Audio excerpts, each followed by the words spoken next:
Welcome to week 2, and this week we'll have an introduction and overview to the topic of a look at human and social capital. And we'll be honored to have the expertise of Dr. Pam Leconte joining us, who is an assistant research professor at George Washington University. So let's take a look at human and social capital. What's the difference, and are they complementary? Human capital is defined by Schuller as the knowledge, skills, competencies, and other attributes embodied in individuals that are relevant to economic activity. The talents and capabilities that individuals contribute to the process of production. Companies, governments, and individuals can invest in this capital just as they can invest in technology, buildings, or finances. You'll note in this presentation we've embedded some links that we encourage you to pause the presentation and take a look at while you're working through this module. Social capital is defined again as the attitude, spirit, and willingness of people to engage in collective civic activities. Over time, social capital builds what may be termed as social infrastructure, a key item discussed in the Strategic Social Plan. Take a look at that social plan now at the Envision website. Social capital is the underpinning and core fabric of social communities. Left intact, social capital has a stream of benefits, including safety and security, friendship and community, and a sense of civic identity. As Schuller notes, it's a matter of relationships as a property of groups rather than a property of individuals. Defined by the OECD, networks that are together have shared norms, values, and understandings which facilitate cooperation within or among groups. So common measures of capital, human capital, are education and training, the levels of qualifications one person brings to that table. We should add also our experiences. Then there is the measures of social capital, and those are participation and levels of participation in community activities, in civic engagement, and the number and context of relationships.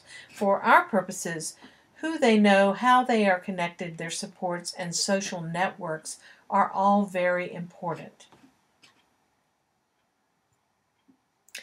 Capital is important. Capital equates to the selling points, the can-dos, the support networks. It contributes to the future well-being of the individual and his or her community. Human capital is or should be tied to social capital, other individuals, organizations, communities, and networks. So think about for a moment the human and social capital of people with disabilities who are unemployed, and think about what they bring to the table.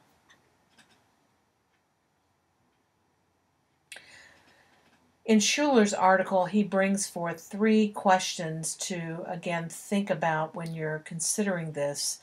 Number 1, how do high levels of social capital encourage high levels of human capital? Do low levels of social capital inhibit the accumulation of human capital? Do high levels of human capital encourage or undermine social capital?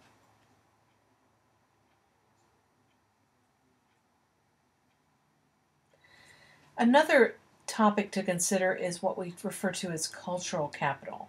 And here we're thinking of the knowledge of a certain culture and subcultures, an occupational area, the occupation in a company, how to survive in the company, and it can determine social inclusion or exclusion, fitting in or not fitting in, knowing jargon, unspoken rules, shadow cultures. So in human social cultural capital, all lead to social networks, and social networks can be defined to identify potential or current supports. Social networks can be used to locate and obtain jobs. Social networks can build on and expand human, cultural, and social capital. How do you think that might happen? And think about, in today's world, the types of social networks that many of us engage in that are more virtually based. How do our clients and individuals with disabilities participate in those? So, what is the vocational evaluator's role in identifying human capital, in identifying social capital, in identifying cultural capital? And in practical terms, what does this mean we should do? Listen for a moment to Dr. Leconte's perspective. Why do you think human capital and those pieces of the conversation are important to this course? Because every person has their own unique human capital, but many people with disabilities or many people who are placed at risk in our society are not aware of those. They've been told repeatedly over the years that they don't do this, they don't have this, they're less than in many cases, and so it's the evaluator's job to identify all the human capital that a person has, an individual has, and then transfer that into their social capital.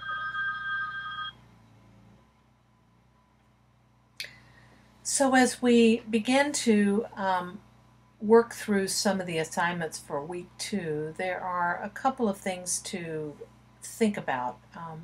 Here's an article, you'll find this also referenced under the readings for the week from Evaluator, that talk about the strength of weak ties. Now, this article was written in 1973, but we believe you'll find some connections here to why this conversation is so important as we think about our clients and think about what that means for them as they think through the next steps for their considerations for training, for job opportunities, for getting into a community situation to support their success in post-secondary opportunities. In addition to the readings, one of the tasks that you'll have this week is to post your autobiographical haiku into your blog space. And we've provided you with a link here to what a haiku is at the Wikipedia website, as well as a link to the proper pronunciation of haiku. My Japanese is a little weaker than perhaps yours is. So in Bullet 2, refer back to this week's assignments. One of these tasks include posting this haiku in your blog post. And the second assignment is to apply your knowledge in the development of a career or vocational evaluation theorist report. Look to this and last week's readings to consider a theorist you wish to explore.